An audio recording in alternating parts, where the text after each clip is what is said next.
सलाम। हालेलुया। और जोश है। खुदा आपको बरकत दे। बाइबल मुकद्दस मेरे साथ खोले आस्तर की किताब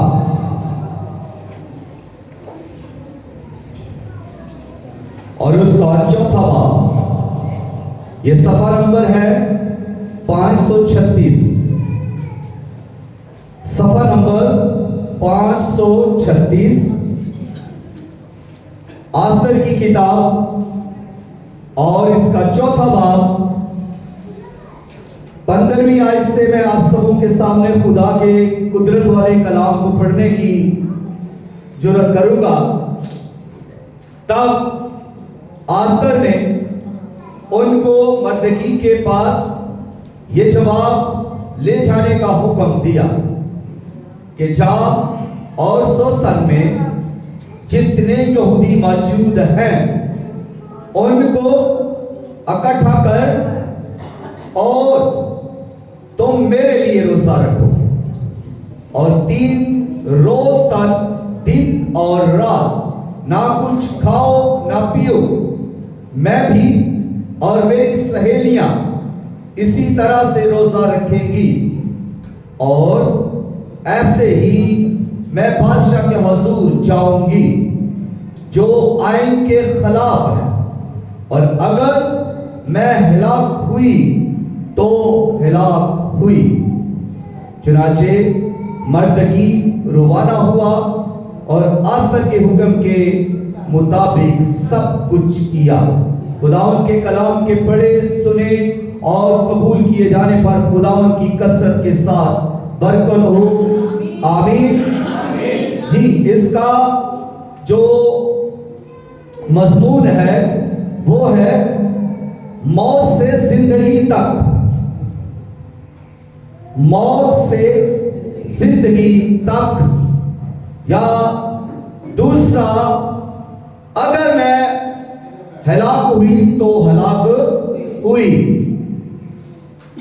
तो ये आस्तर का 3 दिन का रोजा है और उसकी सहेलियों ने और उसकी कौम ने 3 दिन का ये रोजा रखा। इसकी आउटलुक बताता चलूं। बहरान में रूहानी फैसला करना और रोजा आजिज़ी का हथियार है।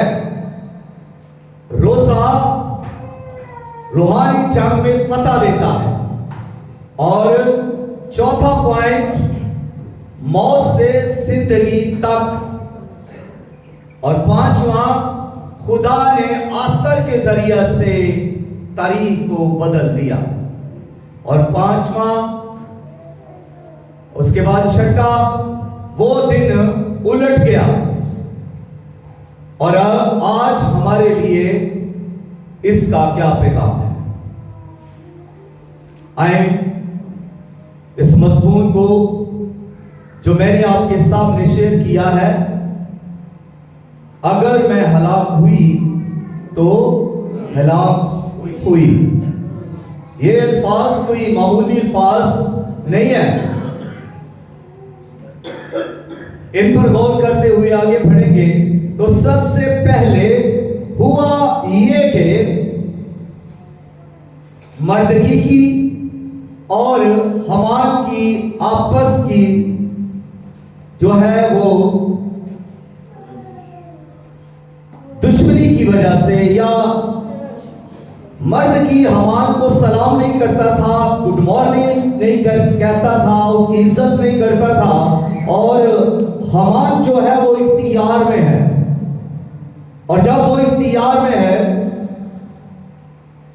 उसका उहदा उससे ज्यादा है, तो वो अनब में आया, गरूर में आ गया और उसने ये किया कि उसने प्रोपोगंडा करके ना सिर्फ मर्दकी को सजा देने का फैसला किया, बल्कि उसने पूरी कौम को ही सफाए हस्ती से मिटा देने का फैसला किया। सारी यहूदी कौम को उसने नेस्तो नबूद करने का फैसला कर लिया। और यहाँ तक कि उसने बादशाह से मुट्ठी लेकर इस पर मोहर भी कर दी और इसका परवाना भी जारी कर दिया।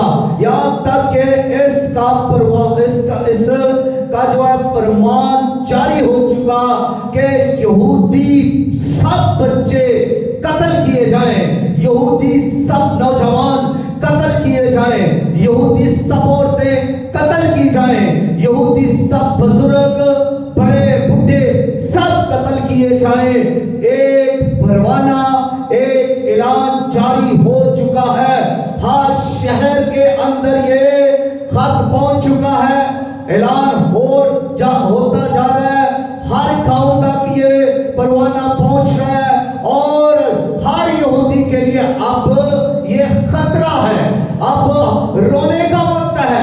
हर यहूदी के लिए अब ये लम्हा फिक्रिया है, क्योंकि मौत सर पर आ खड़ी है।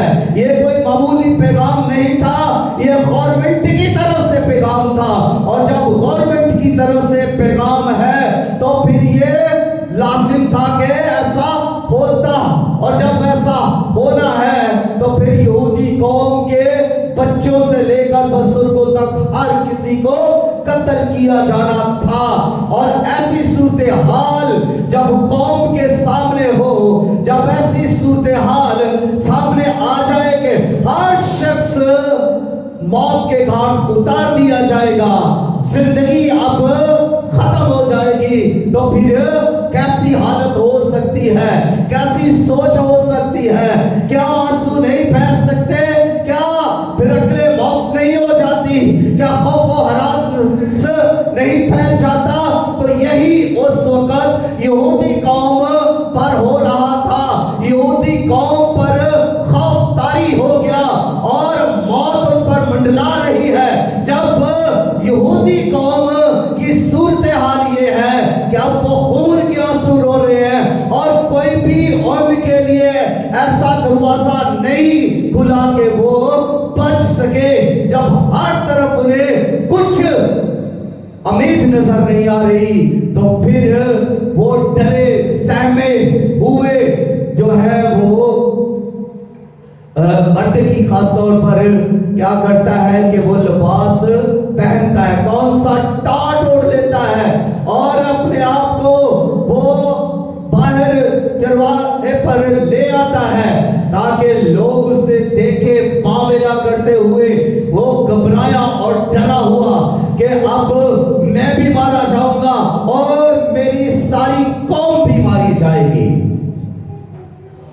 और लोगों ने रोजा रखा, मर्दगी ने भी रोजा रखा, तो आस्तर ने भी रोजा रखा और आस्तर की सहेलियों ने भी रोजा रखा। यहां पर सूरत हाल क्रिटिकल है, हर तरफ मौत छाई हुई है, खौफ हिरास है, मुश्किल सूरत हाल है। और जब ऐसी हालत हो, जब ऐसे हालात हो, तो फिर इंसान को कुछ सोचता भी नहीं है। लोग सोर्सेस ढूंढते हैं, लोग तल्लुकात ढूंढ रहे होते हैं कि मेरा कोई अच्छा तल्लुक लड़ जाए, शायद हमारी मदद हो सके। मदद के लिए अब दरवाजे बंद हैं।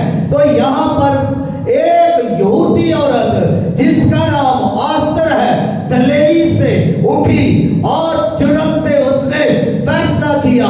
वो किसी के पास नहीं गई, उसने ऐसी सूरत हाल में जब बहरान है, उसने एक रूहानी फैसला लिया। उसने ईमान